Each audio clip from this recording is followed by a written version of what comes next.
Hello everyone. Let's start chapter 6, Colonialism and the City, the story of imperial capital, part 2. Planning a new capital, एक नई राजधानी की योजना।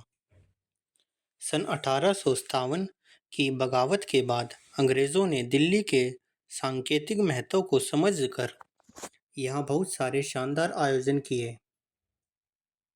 सन 1870 में viceroy Lytton ने रानी विक्टोरिया को भारत की मलिका घोषित करने के लिए दिल्ली में एक दरबार का आयोजन किया। हालांकि ब्रिटिश भारत की राजधानी अभी भी कलकत्ता ही थी, लेकिन इस विशाल दरबार का आयोजन दिल्ली में किया गया।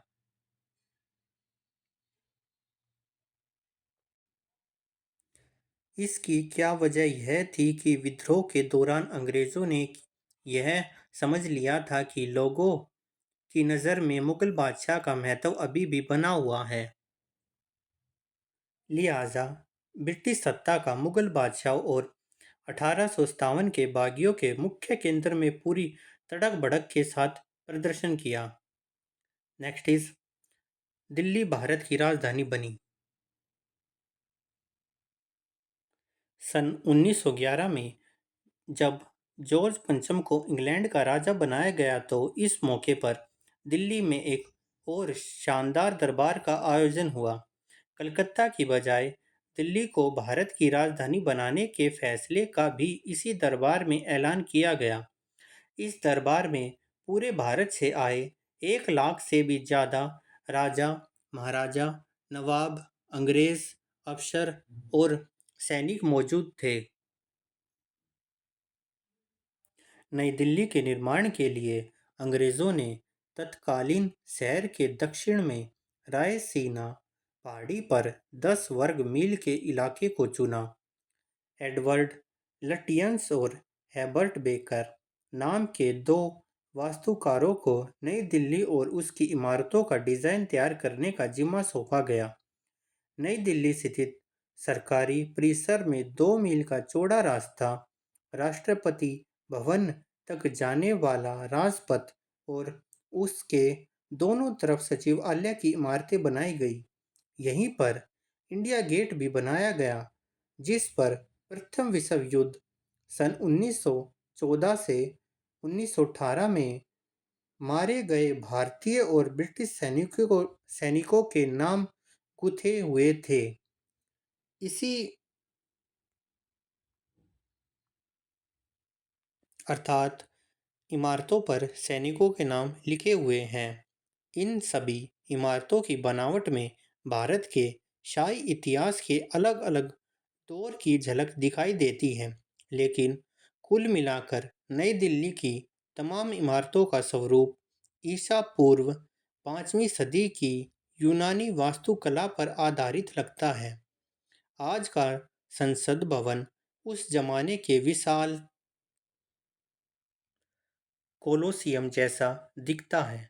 आज के राष्ट्रपति भवन यानी तब के वाइसराय पैलेस का केंद्रीय गमबद सांची में बने बौद्ध स्तूप की बनावट पर आधारित था। लाल भुरभुरे पत्थर और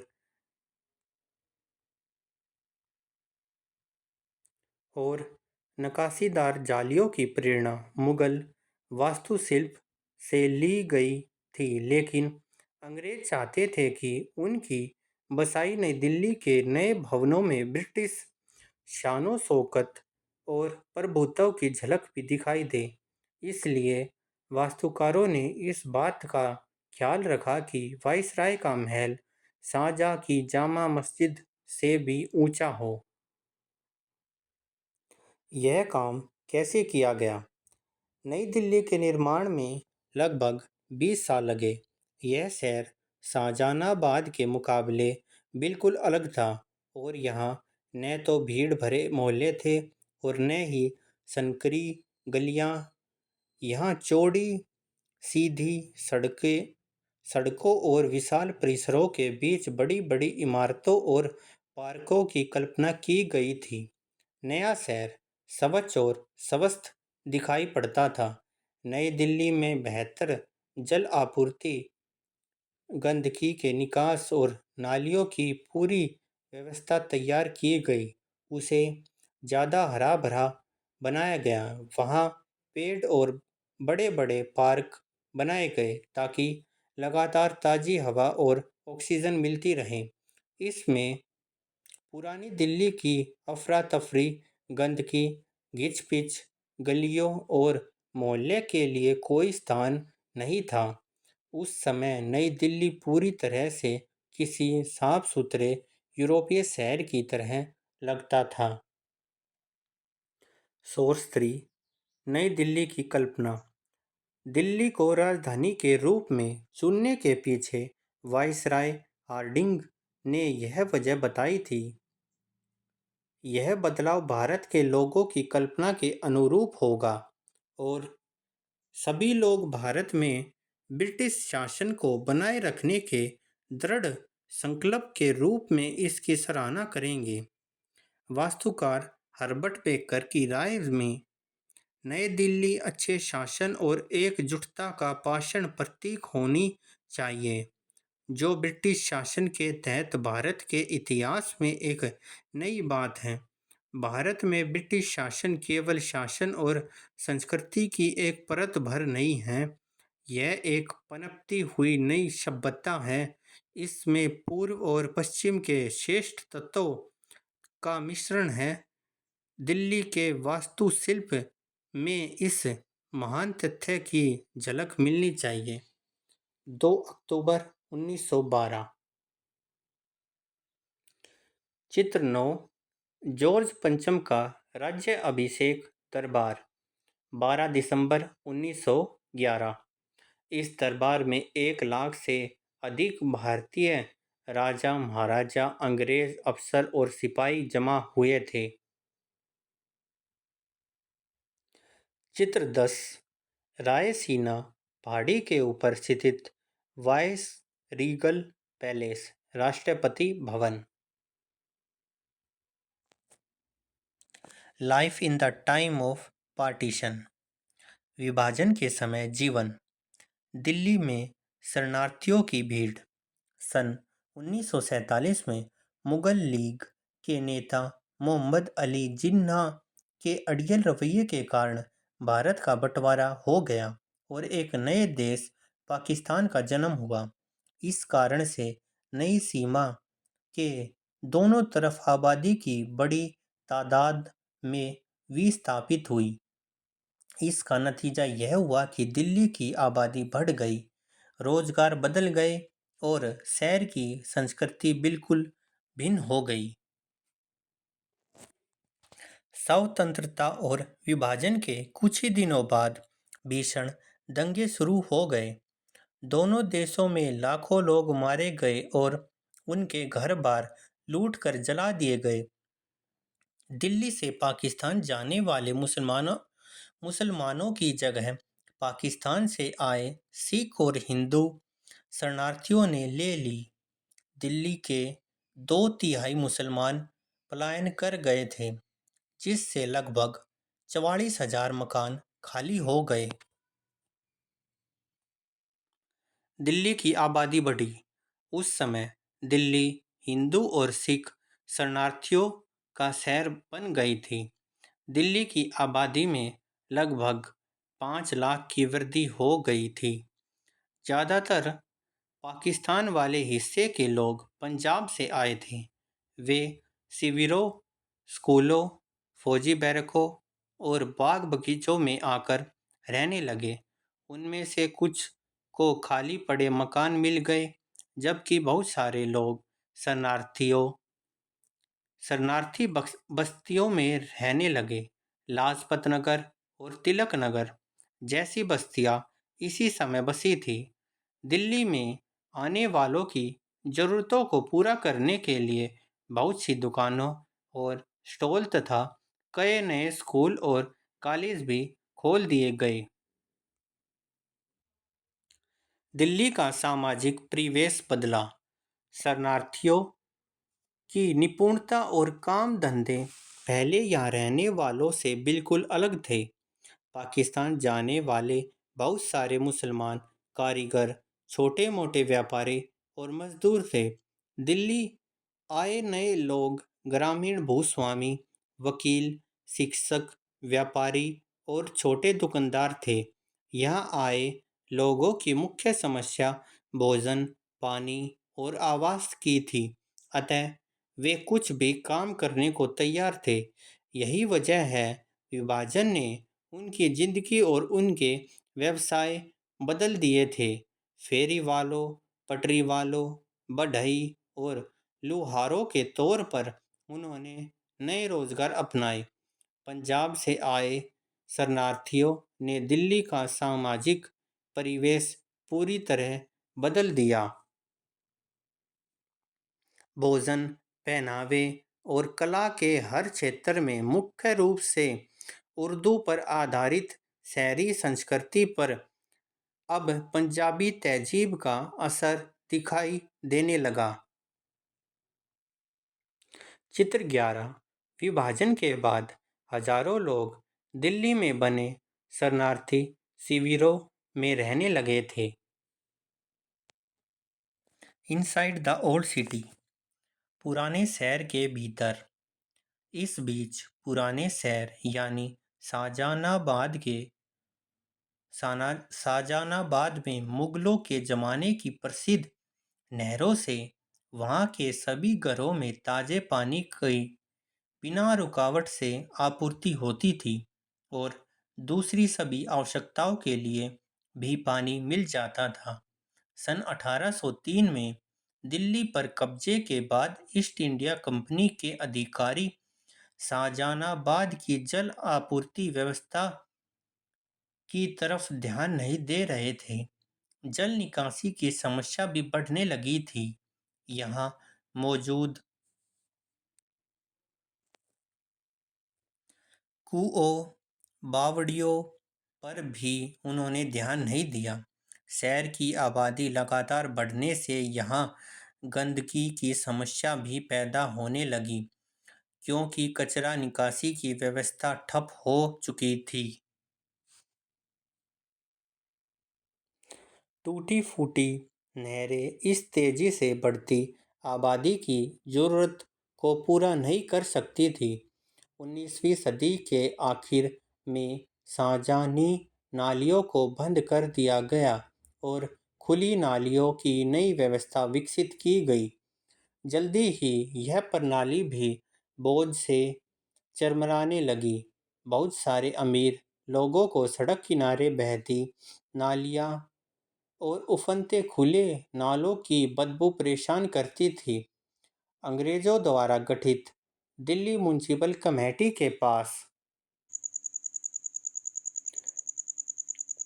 दिल्ली में मूलभूत सुविधाओं में सुधार और इनके विकास का जिम्मा था, लेकिन दिल्ली म्युनिसिपल कमेटी एक अच्छी निकासी व्यवस्था पर पैसा खर्च करने को तैयार नहीं थी। इसके अधिकांश अंग्रेज और भारतीय अफसर अपनी जेबें ही भरने में व्यस्त रहे। तथापि उसी समय नई दिल्ली के इलाके में निकासी व्यवस्था पर लाखों रुपये खर्च किए गए। अंग्रेजों ने दिल्ली में सार्वजनिक सुरक्षा के लिए दिल्ली पुलिस का गठन भी किया और एक सार्वजनिक परिवहन प्रणाली भी आरंभ की, जिसके अंतर्गत पुरानी दिल्ली के कुछ इलाकों में पटरियां बिछाकर ट्राम चलाई गई। लेकिन यह व्यवस्था ज़्यादा सफल नहीं हुई और आज़ादी के वर्षों बाद भारत सरकार ने इसे बंद कर दिया। चित्र 12। दिल्ली में निजामुद्दीन औलिया की दरगाह के पास बनी एक प्रसिद्ध बावड़ी। चित्र 13। 19वीं सदी के आखिर में दिल्ली का चांदनी चौक। हवेलियों का पतन। 17वीं और 18वीं सदियों के दौरान मुगलों के अफसर और अमीर व्यापारी शाहजहां नवाब की विशाल और शानदार हवेलियों में रहा करते थे। उस समय यहाँ 100 से भी ज़्यादा ऐसी हवेलियाँ थीं। इन हवेलियों में चार दीवारी से घिरे बड़े बरामदे और झरने हुआ करते थे।